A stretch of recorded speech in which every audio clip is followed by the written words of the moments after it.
Professor Makau Mutua to make also his presentation. I think his might be a bit shorter. Thank you very much and have a good day.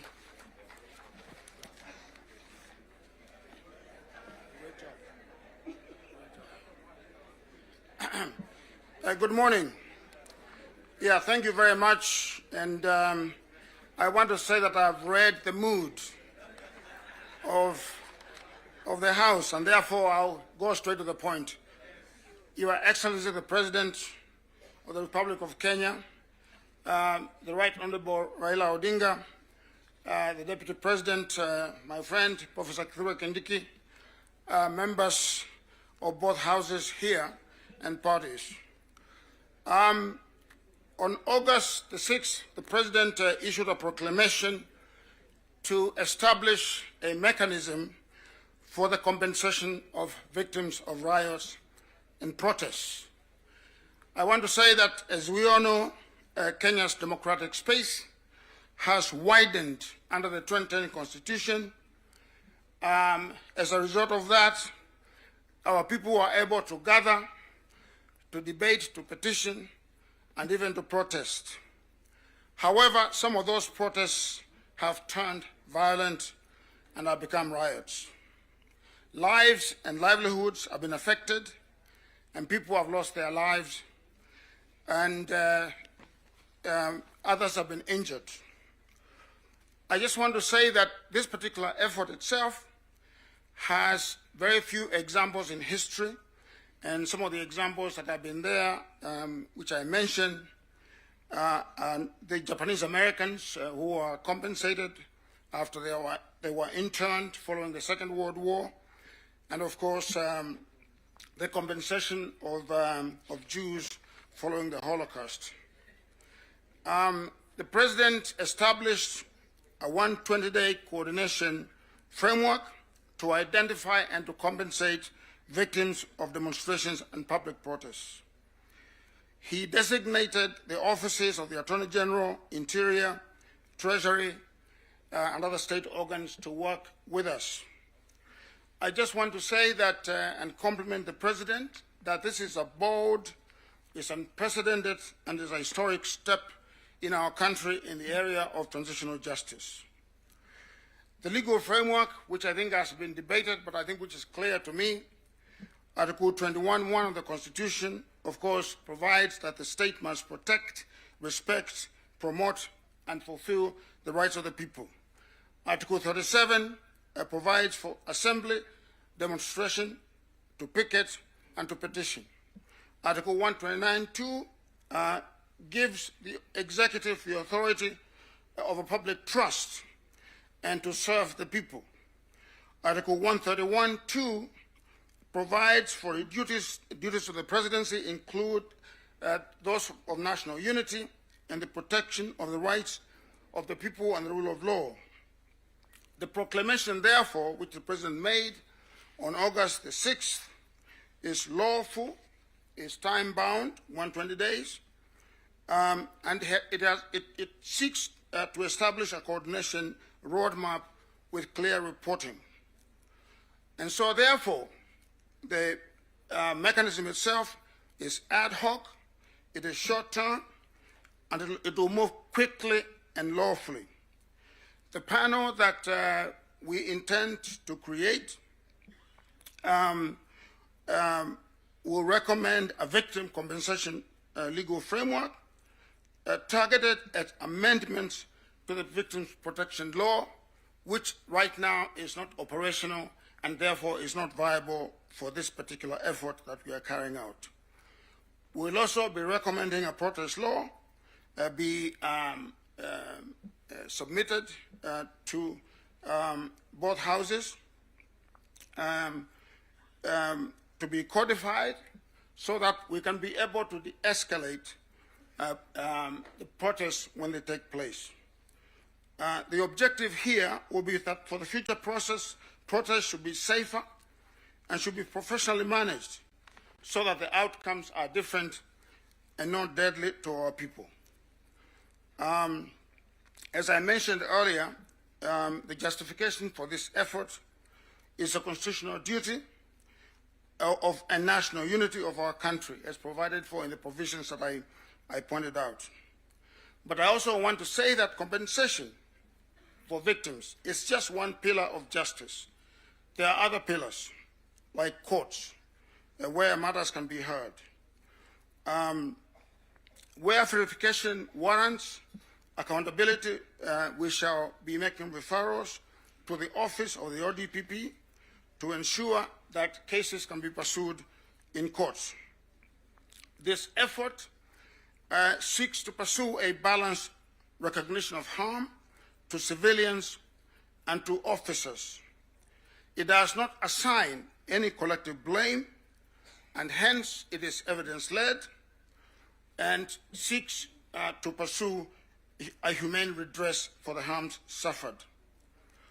We've decided to pursue the period from January 1st, 2017 to July 31st, 2025. This period we think is long enough, but also short enough to be manageable. We think that compensation of victims is the best place to start this effort. It is because compensation is tangible, it is time-bound, and it is intended to unify our country. The panel that we seek to create will have the faces of Kenyans that all of you will be able to recognize and to see that they represent the face of the country. We will draw upon the Law Society of Kenya. We will draw from religious organizations. We will draw from civil society and from youth and women leaders. This panel itself will approve the framework for the compensation process. It will establish the eligibility criteria and the schedules to be followed, and will perform other acts related to compensation. We will be able to ensure in this process compliance with human rights norms and laws, and also adhere to public finance laws. As the President instructed us, our mandate is to deliver within 120 days. We'll also establish a technical team to work with us. And this technical team will draw from various institutions and organizations. Obviously, the Office of the Attorney General, the Executive Office of the President, the Ministry of the Interior, the Independent Policing Oversight Authority, the Kenya National Commission on Human Rights, and subject matter experts. All of these institutions and folks will form the backbone of our technical team. We shall also draw from psychology and trauma specialists, statisticians, data scientists, forensic experts, and record keepers and data protection individuals.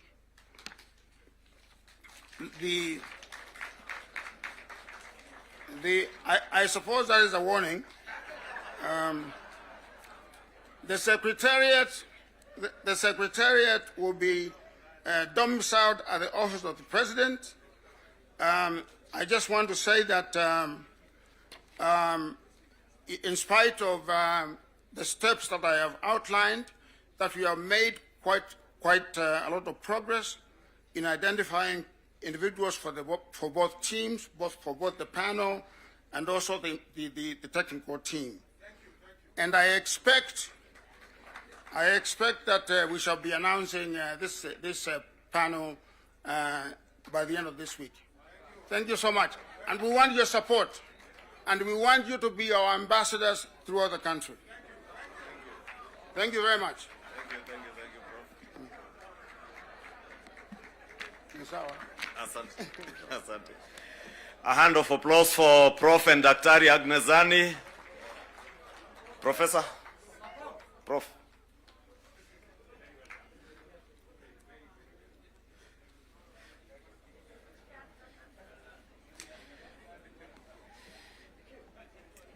Your Excellencies, the President, Prime Minister, and the Deputy President, with those two presentations, Your Excellency, members, we appreciate the seriousness of not just the implementation of the NADCO report, which we have been appraised on its implementation, and Your Excellency, I must appreciate all the members of Parliament, both in the Senate and in the National Assembly, for the support that they have accorded us in the legislative process of enacting the NADCO legislative bills that we have and those that are still within the two houses. We have committed that we will continue to endeavor to have them adopted and signed into law. Your Excellencies, the 10-point agenda, as has been clearly enumerated by Dr. Agnes Zani, are not about you as a president or the Prime Minister.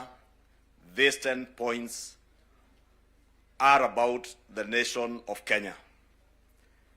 The full implementation of these 10 points are not about ODM as a political party or the Kenya Kwanza coalition parties.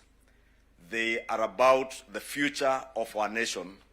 And therefore, as a parliamentary group, we want to commit, Your Excellencies, that we will continue to ensure that we extend the support that is needed by the Agnes Zani team and also to Professor Makau Mutua's team, because as Professor has alluded to, there will be legislative proposals that will come to the houses, as well as requests for budgetary support in the implementation of the work that these two important committees are doing. Therefore, Your Excellency, allow me to close at that point and to now, Your Excellency, before I invite the Deputy President,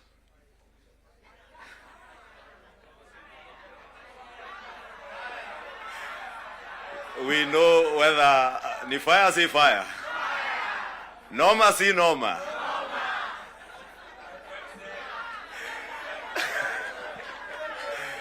We want to hear whether the Deputy President, whether when he says ni fire si fire, ni noma si noma, whether he can earn himself a second term as the Deputy President, as usual, depending on what he says and how he engages with this House. Honorable members, allow me to welcome the Deputy President of the Republic of Kenya, Professor Kithure Kindiki. Thank you. I wanted the Leader of Majority to delay a bit because the Prime Minister has stepped out, because I wanted to take the shortest time here, having seen what my predecessors have gone through. and you know, both my predecessors are just like me from academia. So I was very worried. I wanted really we delay until the Prime Minister comes back. But I'm grateful to what Dr. Zani and team are doing. You're helping the country deal with very, very difficult issues. I am also very impressed by Professor Makau Mutua's work. It's quite a heavy topic that he's handling on behalf of the country. So my sister, Dr. Zani, and my academic senior, Professor Makau Mutua, I wish you Godspeed as you do this on behalf of all of us. Your Excellency, the President, and Your Excellency, Prime Minister, and my colleagues, let me just say two things as we wait for the Prime Minister to come back and address us. The first one is, for the last 33 years, our country has revolved around majorly two political formations. And the difference in the political strength of those two major political formations has not been very big difference. We've been like that since we went into multi-party politics. So that you have a strong party winning, but even the opposition is fairly strong. What that means, therefore, is that our country, like all democracies, requires bipartisan consensus building, especially to deal with serious and heavy national issues and national challenges. I like what my mono in school and the leader of the National Assembly minority side, Jeanette said, my distinguished mono. He said, he said that bipartisan, oh, he's back. I was just praising you, Jeanette. We need, we need bipartisan efforts to heavy lift the serious national issues. You've seen them in the 10-point agenda. The fight against corruption, the fight against ethnic bias, the fight against all these vices. Without bipartisan efforts, no single side can be able to ever lift these national issues. So let us not underestimate what the leadership of the UDA through President Ruto, the leadership of ODM through His Excellency Raila Odinga has helped us to achieve as a nation. Because none of us alone would have enough political largesse to be able to even lift on some of the issues we are discussing here today. So we are in good space, and for that we must celebrate and acknowledge the visionary leadership of President William Ruto and the visionary leadership and statesmanship of our elder brother, the Honorable Raila Odinga. Going forward, those of us who are younger politicians, we should pick lessons from these two leaders, because there's a lot of excitement by many people who are in the political space, and they think leading the country or managing the country's affairs is a small issue. And some of the characters running up and down around, if they are given this nation to manage even for a day, the country will sink, because they don't have enough wisdom and enough foresight to be able to manage the complex society that is Kenya. So, Prime Minister, we appreciate your leadership, your vision, and you've been able to show us, those of us who are younger politicians, that elections and politics should not undermine the collective interest, stability, and progress of our nation. You have helped us understand that individual ambitions to become whatever we want to become should not stand between us and our country's stability, progress, and sustainability. The last point I want to make now that we have reached where we wanted to reach is that again, just to emphasize that I am happy to see again many political parties whose leadership is here, but although the NADCO and the 10-point agenda was introduced by the two largest parties, UDA and ODM, we have other allies who have joined us from both sides. And what this means is that the country is generally and gradually forming the national consensus that we are looking for.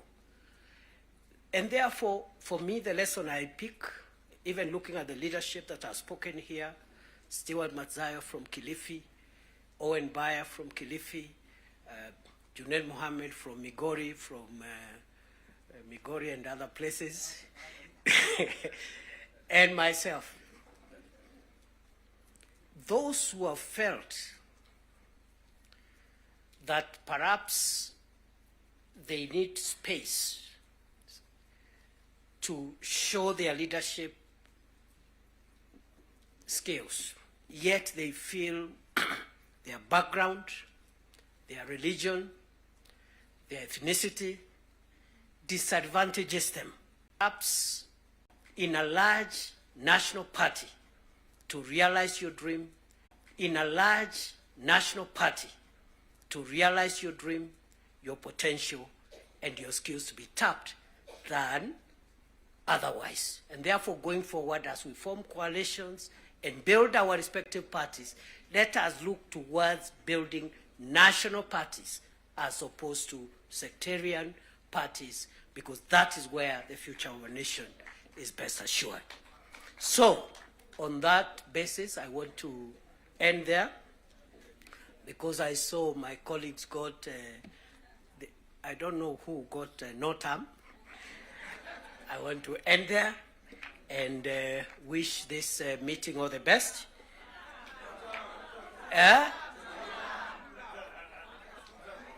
All right. Now, because our leaders are here, after the formal event is over, I'll remain behind, and then we'll also test a few slogans after that. With those many remarks, let me take this opportunity with a lot of respect to request our elder brother, our statesman, the leader of ODM, Your Excellency Raila Odinga, please come and address us. Wapi makofi ya baba jameni? Baba ni fire si fire.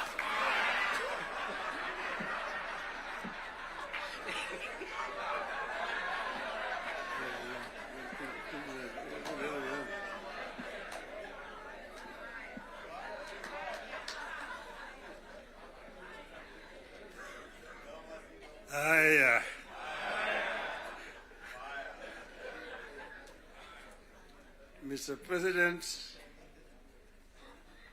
Deputy President, honorable members of Parliament, hamjambo.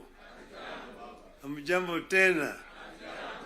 Hey, I think I see almost a full house. Senators and members of the National Assembly, thank you very much. I'm very happy to be here this morning to see you. I want to say that I'm charged, but I'm not scared.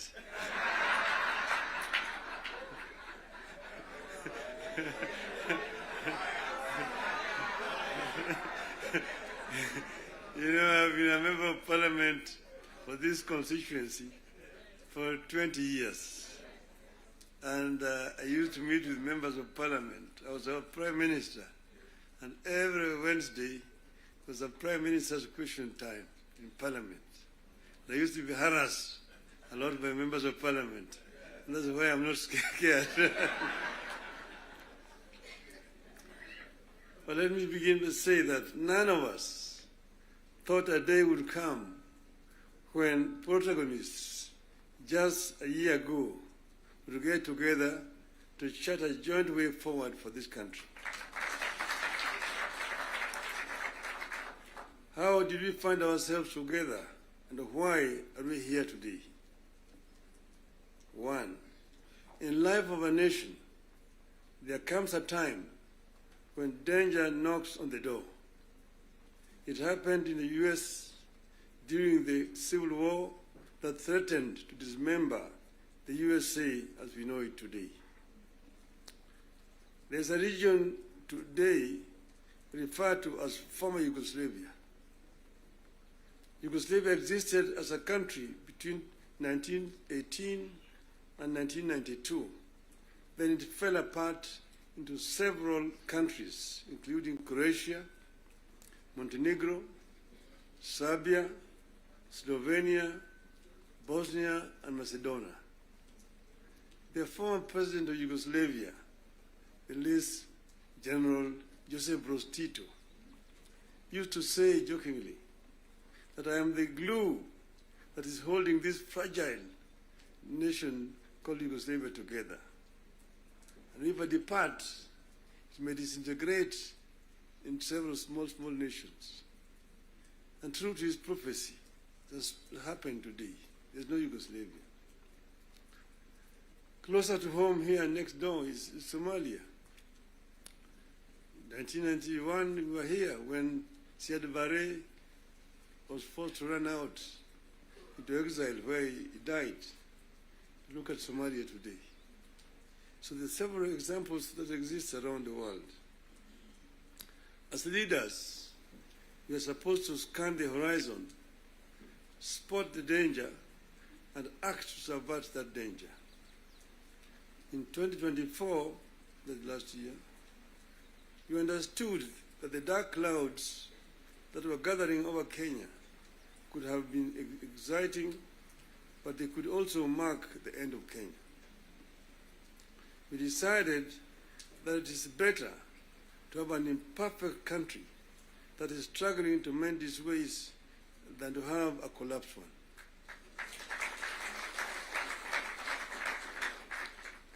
We came together to create an environment in which we can discuss our issues and differences as people of one nation.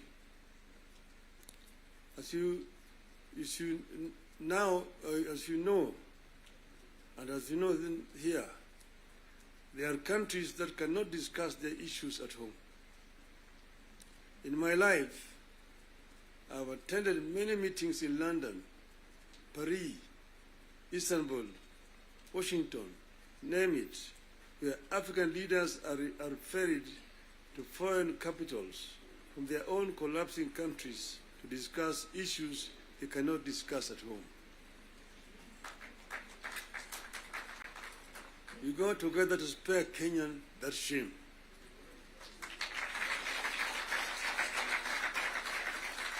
Our object was and remains one, as one U.S. Senator called it, our country, our whole country, and nothing but our country.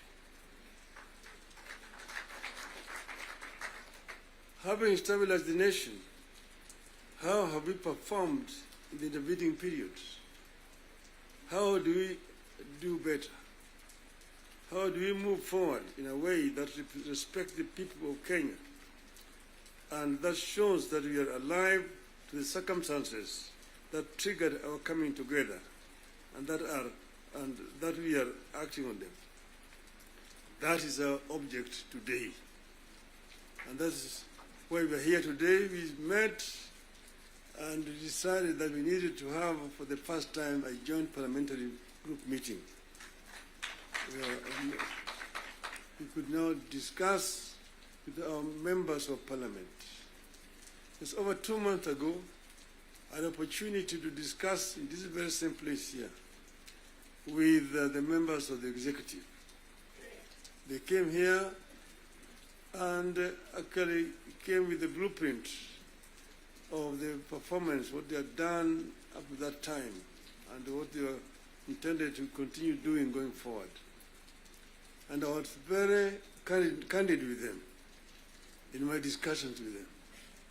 And I told them where I thought they were not doing right and what I thought they should be doing rightly. So as always, I'm always very candid indeed. Today, I'm meeting the members of the legislature. As you know, we have got 3 very important institutions: the executive, legislature, the judiciary.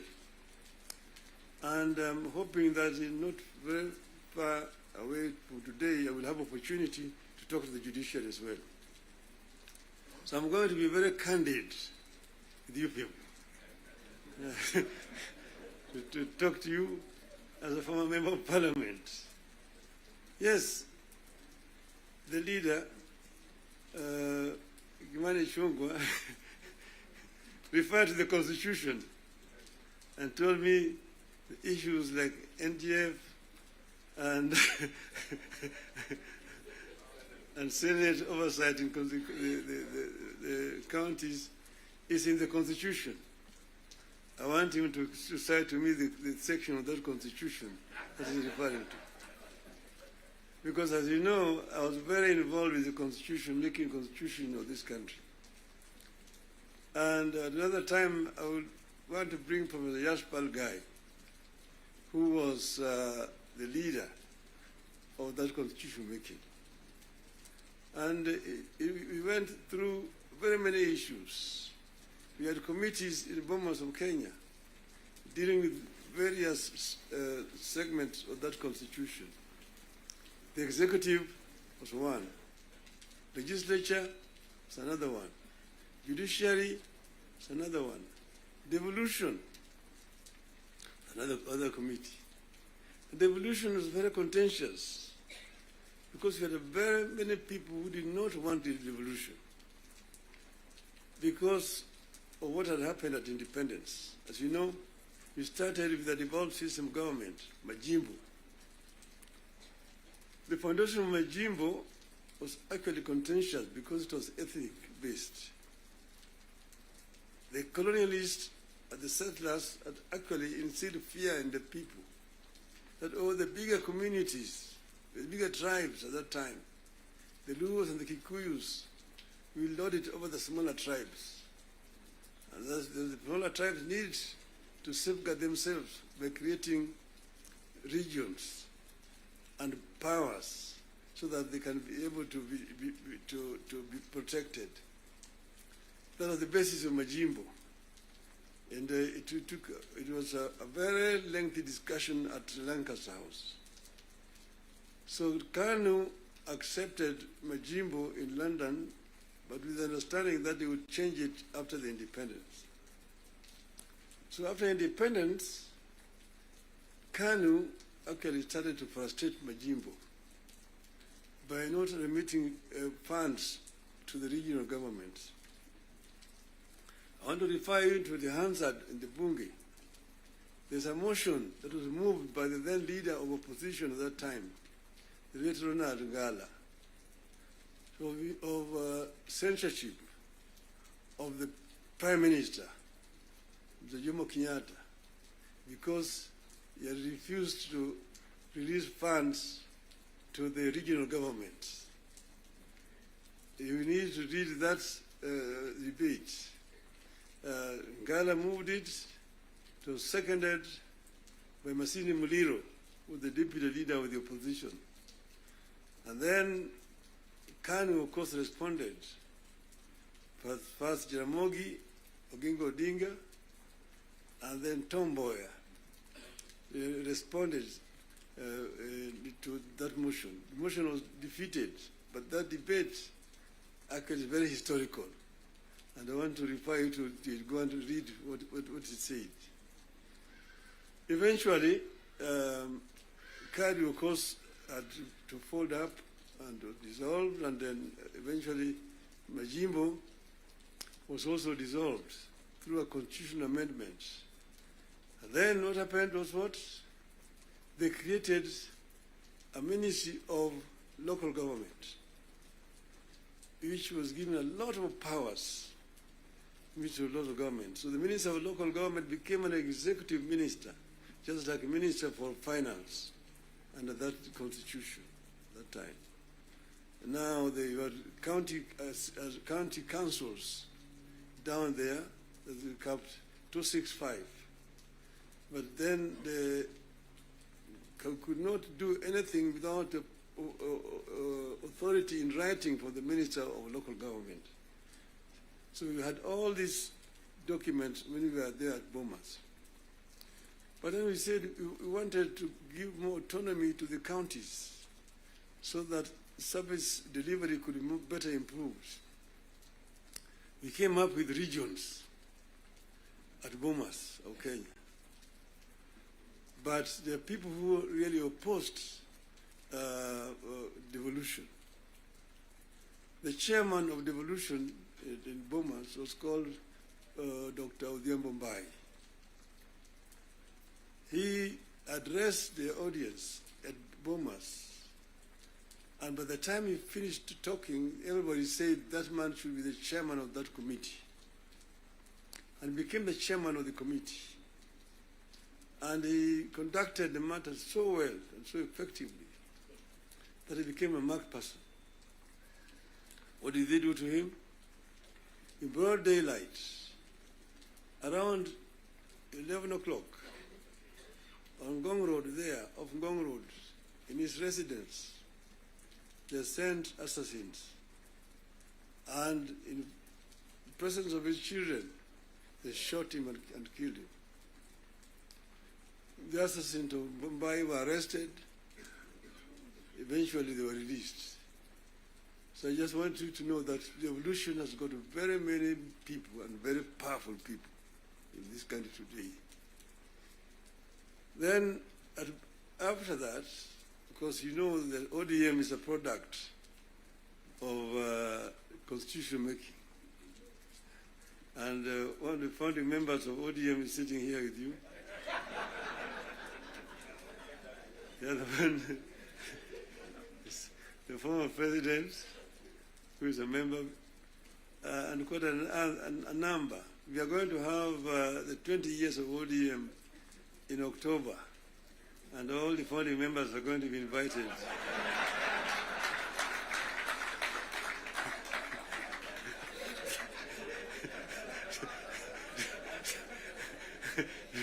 to come and attend.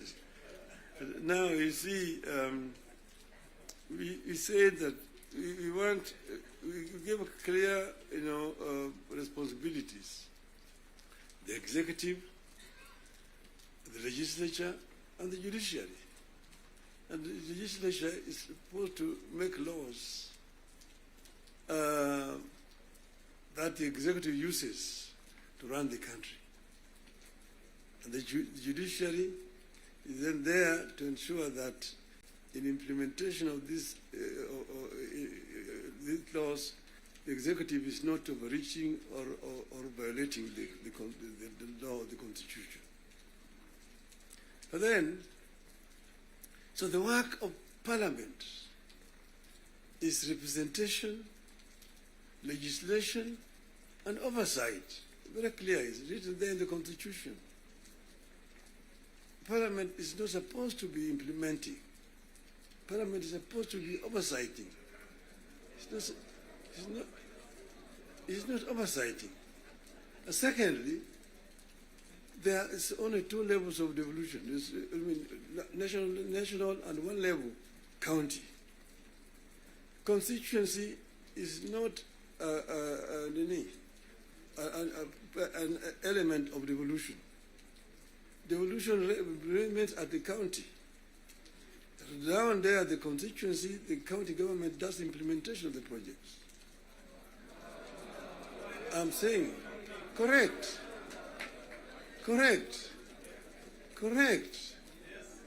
Down at the constituency, it's the county government. By the national government is supposed to do national projects, and we go down there. And there are functions which are clearly been assigned. Functions which have been clearly been assigned to the national government. I will tell you, your legislatures, and a very famous English politician said that I may not agree with what you have to say, but I shall defend unto death your right to say it. So listen to me.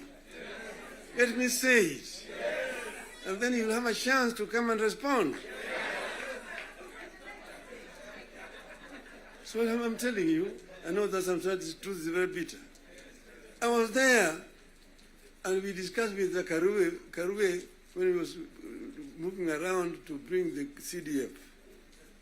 The CDF was brought because of circumstances that were prevailing at that time. In those days, with a centralized system of government, there were very little resources which are going down to the counties. And that's the reason why the Harambee became the major ways of mobilizing resources. Sometimes you find nearly 100 cards in your desk for Harambees here and there.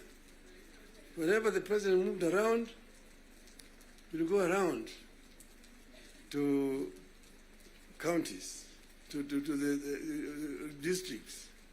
And then we'll be addressing people. People will come up to tell them their problems. Mtukufu Rais, hapa kwetu barabara ni mbaya sana, haipitiki. Mvua ikinyesha kuna matope, barabara haipitiki. Mtukufu Rais, hapa kwetu, shule yetu hapa juzi mvua ilinyesha na upepo kaja katoa paa. Watoto sasa wanasoma chini ya mti hapa. Mtukufu Rais, hapa kwetu hakuna maji. Mtukufu Rais, hatuna stima na kadhalika. When it's time to respond, to say, nyinyi mnasema barabara ni mbaya, mnasema hospitali hakuna dawa, mnasema upepo imechukua paa ya nyumba. Mjumbe wenu anafanya nini? Yeye anapiga tu kelele kule kwa bunge, anapiga tu kelele kwa bunge, hajali mambo ya maendeleo kwake. Kwa hiyo mimi nitatumia mtu kuja kufanya harambee, lakini leo mimi nitatoa pesa ya kujenga hiyo shule ambayo kujenga hiyo nyumba, nitatoa pesa na kadhalika. That was the end of it. So the MP was the one who was being blamed for the failure of the national government to do certain things in their constituency. And that's the reason why we came up with the idea of CDF. That was that time. Exactly, that was that time. But then the constituency now falls under the devolved government, which is being led by the governors. So constituency is not a devolved unit. And members of parliament themselves should not be involved in development, because there's supposed to be oversighting. There's supposed to be oversighting. If you have yourself being involved in construction of roads, building of schools, hospitals, who is going to oversight you? Who is oversighting you? So, Mr. President, I hold very clearly that these MPs know that they should not have any business in trying to implement projects in their constituency. Implementation of projects should be left to the county government. Secondly, the oversight, the national parliament oversight the national government, whether it is the National Assembly or the Senate. Oversighting of governors, the responsibility of MCAs, members of the county assembly, not the senators. It's not the responsibility of the Senate to oversight. Senate wasting time of governors to come and answer questions about roads in the counties. And thirdly, the issue of extortion. The issues of extortion. The issues of extortion. Majority Leader, you talked of, you didn't talk of extortion, you talked of lobbying. Lobbying is okay. In the US, you've got lobby firms which have formed to lobby the members of the Congress. They come to lobby, they're known, they're officially registered as lobbyists. They come to lobby the members of parliament. But lobbying is a different thing from extortion. From extortion. That you have a member, every committee has got a member who is how do you call him? Welfare. Welfare bunge is giving a very, very image of parliament, that members of parliament should not be soliciting funds from because you see, listen to me, you know, the environment that we are creating here in this country is very, very hostile to investments. Foreign investors who come to the country bring their resources in the country to invest it here. And when they bring their resources, when they find there's too much bureaucracy and there's too much extortion, they run away. Private capital is risk shy. this shy. And when, for example, somebody has come with his resources to start a project, and then you find somebody beginning to make noise that, oh, this project has not been approved. This project has not been approved. Or this project is being corruptly implemented. You run away. You run away. And delaying of the projects. And you find a situation where members of parliament inviting parastatals and so on, and even purporting to be cancelling projects that have been signed. That is the work of the executive, not the work of the legislature. So legislature should not be competing with the executive in terms of implementation of projects. Allow the executive to implement and just correct them when they go wrong. That's the country will develop. Create a healthy environment for implementation of projects in the country. Then this country will develop. I know I'm being too honest with you people. And I know that the facts, the truth sometimes is so painful, but I think it is important to say this to honorable members of parliament. Thank you very much. May I now invite my brother to come and address you people.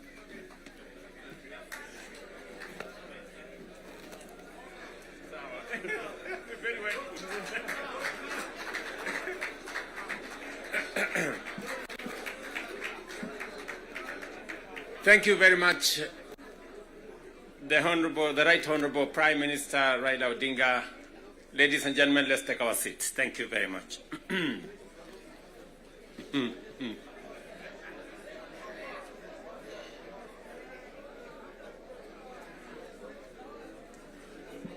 Now,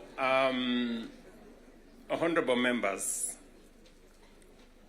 let me join the Right Honorable Raila Odinga and all the leaders who have spoken before me to welcome all of you to this very important first ever parliamentary group meeting that brings the two major coalitions together today here in Karen. Karibuni sana.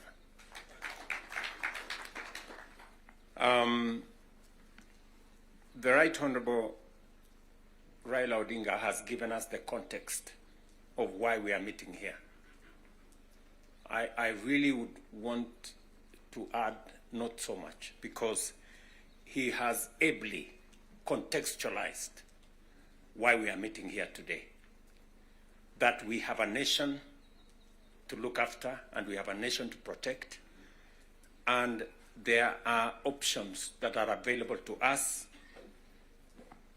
and I think we chose to protect the nation called Kenya by our coming together. And so I want to commend both the Right Honorable Raila Odinga and the ODM party, my former party, for standing up to be counted when the country needed leaders to stand up for Kenya. It may have been easy to do the opposite. It may have been popular to do the opposite. I know many people have vilified the Honorable Raila Odinga and the ODM party for the decision they took to stand for Kenya when there was need to do so. And let me say the following as the President of Kenya today. We have come from very far as a nation. We stand here today as a robust democracy, a nation that is making strides in our national development. And I want to speak to you candidly. I don't have a written statement because I really wanted to speak to you from my heart. Because where I stand today, I've had a political journey as a person. And by God's grace, I have come very far. You know, out of the 5 people who have become presidents in Kenya, I am one of them. I don't take it for granted, and I don't take it lightly that God has given me an opportunity to be one of the 5 Kenyans who have had the opportunity to lead this country. And I must say this to us as leaders, that a nation, the progress, the destiny of a nation is decided by leaders. As to whether we are going to be a progressive nation or we are going to be a failed state is going to be determined by leaders, by us, the people who are sitting here. And therefore, the place of leadership is almost sacred. Nobody becomes a leader by chance or by default or by mistake. Today, you are a member of parliament or a senator or a governor or the position I hold and all the other positions that we hold because God and destiny has given us that chance. And we must think about it deeply. And so I want to ask you as leaders, the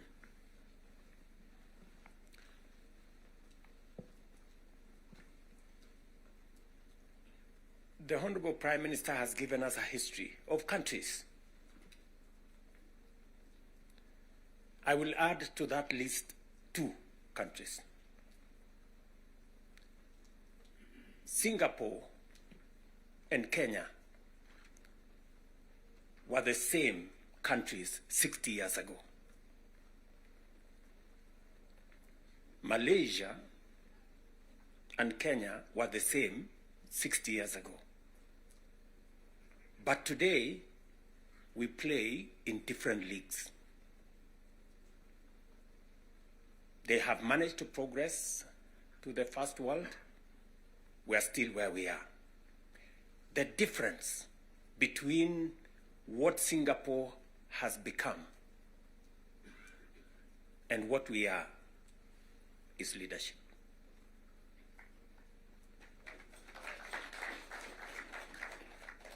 And that is the place, ladies and gentlemen, we occupy today. So that you understand the importance, the sacred position you hold as a leader. Sometimes people want to ask, how do people who live in different houses, they have their own lives to pursue, but they wake up one morning on an election day and they go one after the other to 10,000, to 20,000, to 50,000 and elect you?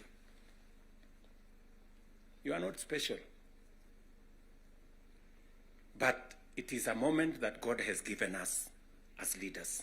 And therefore, we must do whatever we are doing, knowing very well that we have a heavy, almost sacred responsibility to the people we lead and to the nation of Kenya.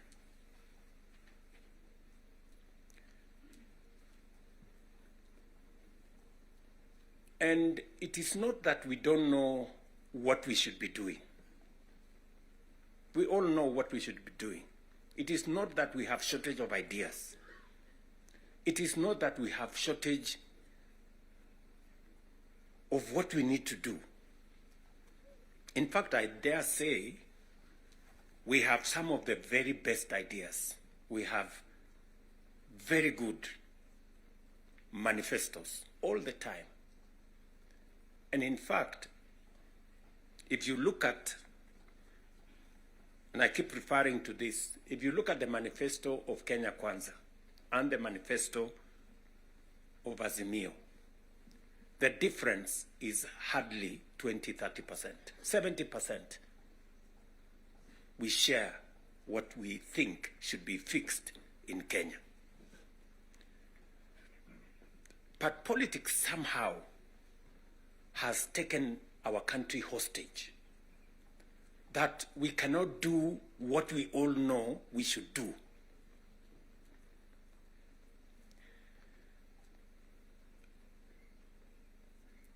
I have said that the difficulties that I face today as a president in Kenya are self-imposed.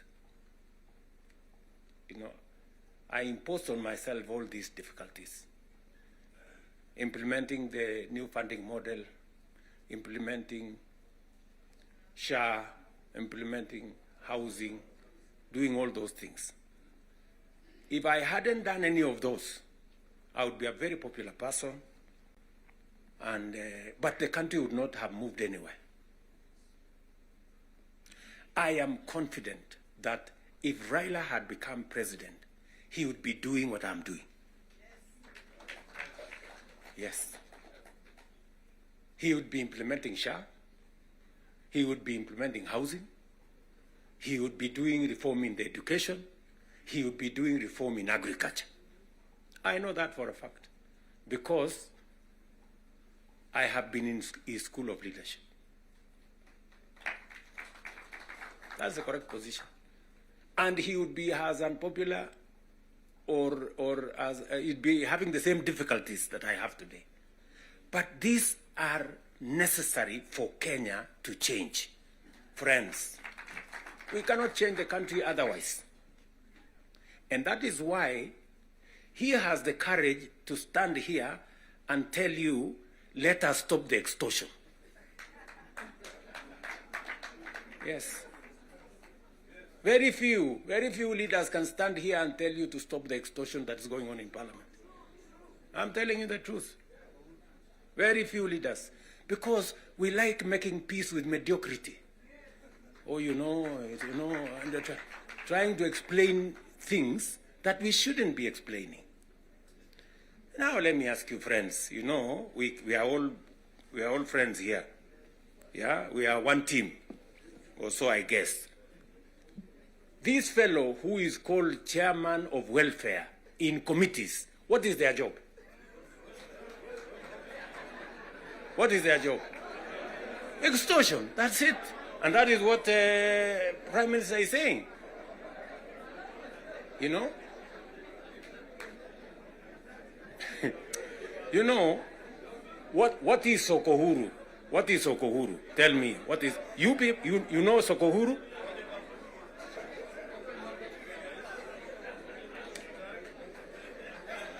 So, let me tell you. No, no, you see, and this is the same problem that we face. This is the same problem that we face. Because, look, for example, we passed the law that we all know, friends, we all know the problems we go through with fundraisings for people who have hospital bills. All of us. In your phones, you have WhatsApp groups. So-and-so has this, this condition, so-and-so has this condition, contribute here. True or not true? Yes. But we don't want to fix it because it's difficult. But I must commend you. I must commend the members of National Assembly and Senate, because you took the courage and passed the bills that today is beginning to solve the problem of health in Kenya. It may not happen instantly, But you, all of you, can now see that there is a possibility that we can sort out the challenge of health and health delivery in Kenya. But because we had to be bold, we had to be bold and make the necessary decisions. Today, we are dealing with the crooked hospitals and health professionals who still want to steal from SHA and to steal from our health provision. And we will go after them and we will deal with them. So, what am I saying? I am saying the following. If we have to change Kenya, my friends, we have a historic opportunity today with this broad-based government, we have a historic opportunity to unleash the full potential of Kenya. We all believe, I do, that Kenya is a very great country, this country of ours. There is absolutely no reason why Kenya is not like Singapore. We have what it takes. Let me repeat. We have what it takes to measure up to the countries in the first world. Yes, we do. Yes, we do. But we are playing in the wrong league because leadership, me and you, are refusing to stand up to what this country needs. I really want to persuade you guys. I really want to persuade you friends. Yeah? This is not about William Ruto. I am here today, I will not be there tomorrow. This is not about Raila Odinga. Right? It's about the country called Kenya, where today we have the privilege to be the leaders, to be the decision makers, to decide which way Kenya. It is us who are seated here. It is us. And we have the historic opportunity to make this country what we have always wanted it to be, but it has not been. As I have said, the same way Raila Odinga can stand here and tell you we must stop the wrongs, I have also said that I am ready to pay whatever price to make this country change. Yes, we must change this nation. And we can do it. Look, housing was part of our conversation for the last 30 years. Yes, we've always talked about housing and how important it is and how it is going to create jobs, how it is going to stop land fragmentation, how it's going to allow us to produce, to save land that is meant for food, how we are going to have decent housing, how we are going to reduce on slums, how we are going to have decent livelihoods. We've always said that. The Right Honorable Raila Odinga tried with the first slum upgrading projects. We started there. The housing levy, go and read the Azimio Manifesto. Read the Kenya Kwanza Manifesto. It is there. It is there in both manifestos. We now are seated here and we have the opportunity to implement what was in the Azimio Manifesto and what was in the Kenya Kwanza Manifesto. Friends, why don't we just do it? Why don't we just do it? We will do it? Yes. Let us just hold it out and look. You can see for yourselves how transformational it is. Today, using the housing levy, we are not only doing housing, we are doing markets, we are doing hostels. And I promise you, what you see in Mukuru, what you see in Kisumu, because I have been there with Baba here, what you see in Eldoret, what you see in Nakuru, what you see in Kiambu here, what you see in almost every part of Kenya is just housing implemented for 2 years. And you can already see the kind of impact it is having, the number of jobs it is creating, the way it is bringing change in our towns and cities. Friends, if we were to do this for 10 years, if we were to do this for 20 years, and this is a project that has been delayed, we are supposed to have done this 30 years ago. Tell me, if housing was implemented 30 years ago, how Kenya would be looking today. We wouldn't be different from Singapore. We may have started late, but we now have a chance to do it. I want to ask you, I want to request you for us to come together. And we are not coming together so that any one of us can get anything. We are coming together so that we can transform this country. And it is possible in our lifetime to change Kenya. In our lifetime. We now have maybe 320, 350,000 young people working in that space. We could double that to 700 in the next 2-3 months.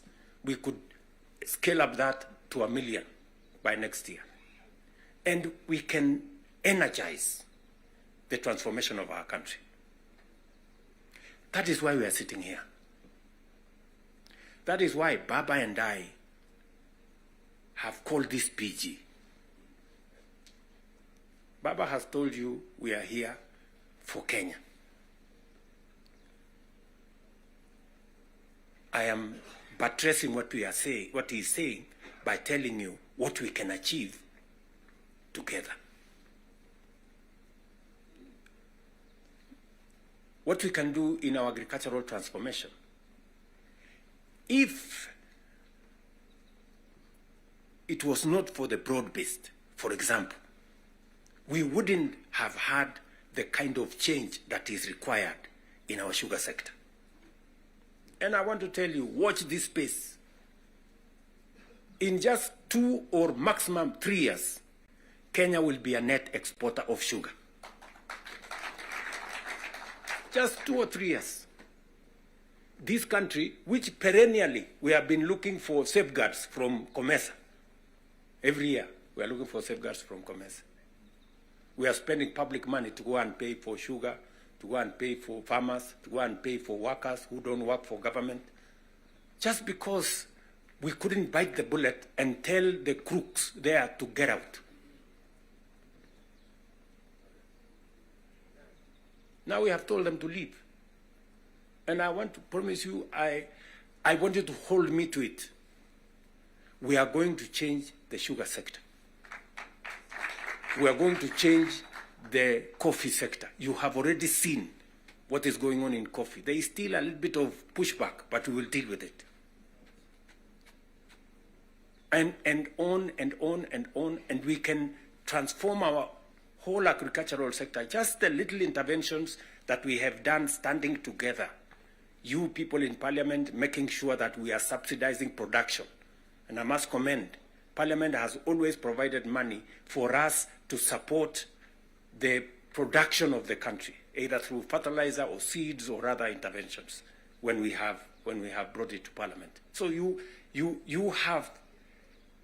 part of the making of the history of our nation. Just imagine we have reduced the imports of maize, for example, by 70%. Reduce the imports of sugar by 70%. And we can make that progress if we are focused on where we want to go. And that is the reason why we have to make the decisions that we have made work. It is the reason why Baba and I have appointed Agnes Zani and her team, so that what brought us together, we don't forget. the 10-point agenda that we have signed buttresses what is actually in our manifestos. The NADCO report, we all know what it is supposed to achieve. And if we stand together, we can achieve all the legislation that is recommended by the NADCO report. Parliament has what it takes, to do this. For Kenya, we can do it. And I want to persuade this PG to work with us and for all of us to be committed to this exercise. Protecting devolution. There is need for us as a nation to distinguish between governance and devolution. The governor is not devolution. The governor is a person.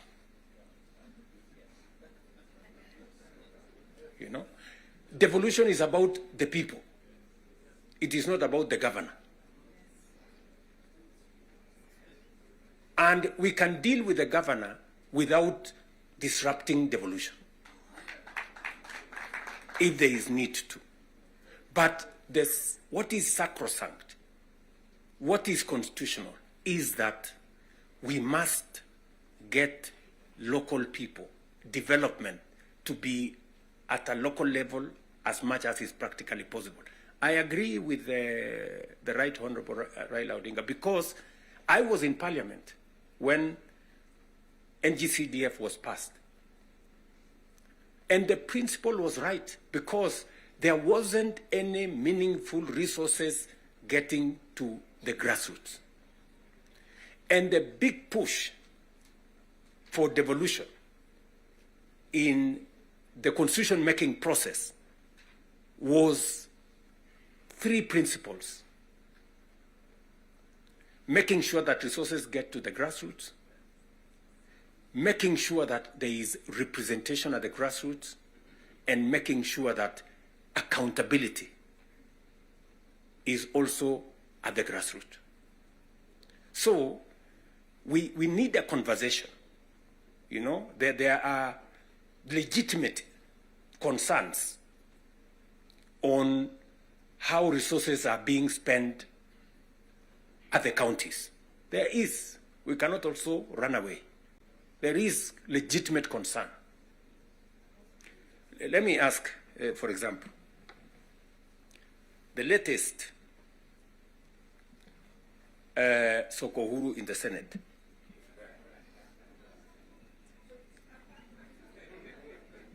Because you have to accept, by virtue of the position I hold today, I am a consumer of raw intelligence. I know what's going on.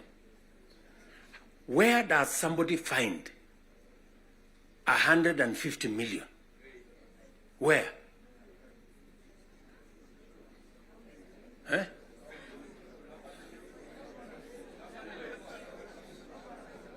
Is that his money? That is money that belongs to the county. Is that correct or not correct? Yes. Let me ask you, members of parliament who are seated here. Do you, for example, know, do you, for example, know that a few members of your committee collected 10 million shillings so that you could pass that law on anti-money laundering? Did you get the money? No.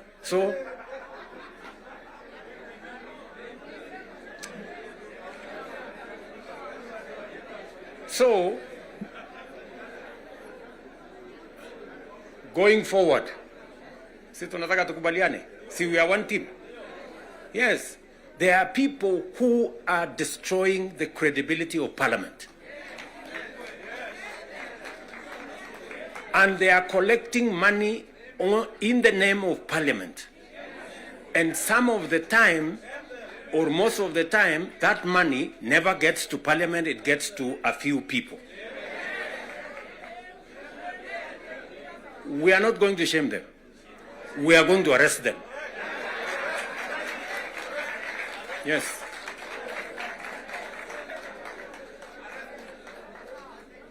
Do we agree? Do we agree? Yes. Whoever is giving and whoever is being given and whoever is doing whatever it is, we sort them out. Because the reality, friends, the reality is that there is a problem. And we all know here, tukitaka tu kusema ukweli, there is a problem. And unless we sort it out, we are going to destroy our nation. We are going to destroy this nation unless we sort it out. And we must be as candid to ourselves here as we are candid in implementing what is transformational for Kenya.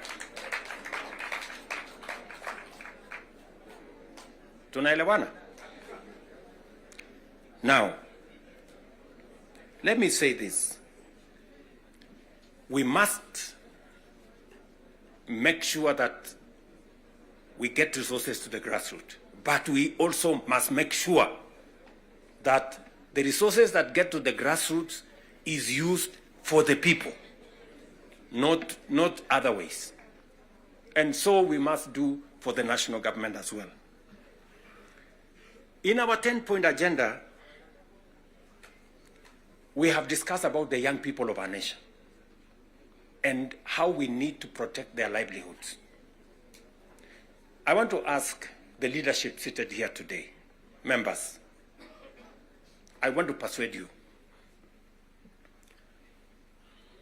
We have a robust program. We have, I think, close to 8 or 9 different programs targeting our young people and how we can meaningfully engage them in employment and other interventions that benefit the young people of our nation. I will say this. We spend close to 650 billion shillings every year in education, making sure that our young people go through primary school, ECD, primary school, junior school, secondary school, TVETs, and universities. We must equally have clarity in how these 650 billion shillings we spend every year, at the end of the day, how do we recover that money? By making sure that our young people become a resource for the development of our nation instead of being a problem to our nation. We must do that. And there are 6, 7 interventions that have gone through Parliament. Housing is one of them. Export of labor is another one. Digital jobs, and every member of Parliament here, especially of the National Assembly, you have resources to do ICT hubs. I remember discussing with Sirma there, chairman of NGCDF. I remember discussing with Kiarie, the chairman of ICT. And if there are any issues that concern, sometimes maybe we have a problem with resources, Mbadi is here. He knows that if there are resources that needs to be made available, is for us to provide interventions for young people to get an opportunity to work. You know very well that we can create hundreds of thousands of jobs in the digital space. You are aware of what we are doing in Nyota. You are aware of what we are doing in KJet. And if you don't, we should be able to explain to you so that you become part of the people, because you speak to hundreds of thousands of people every weekend, every day, as you go about your responsibilities, how they can tap into these opportunities and create livelihoods for the young people of our country so that they too can make a contribution towards making Kenya what we all want it to be. And I can continue, and I can continue on all the other aspects that we have worked on. We agreed that we must have a conversation on national debt because it has the potential to threaten our development. It is the reason why my good friend Buddy and I have been in many different places. And we have done the most that we could to contain the issue of debt. We have gone out of our way to look for alternative sources of funding so that we don't always go to borrow. We have gone the route of securitization. We've gone the route of private-public partnerships. You know very well that we will be starting the construction of the road all the way to Mau Summit from here, Ironi. We are not going to be spending any debt money from government. The road is going to be built on private-public partnership. You know very well that we are going to begin the railway going all the way from Naivasha to Kisumu all the way to Malaba. We are not going to be spending money from debt like we did with the first section of the railway. We are going to be using public-private partnership to do that road.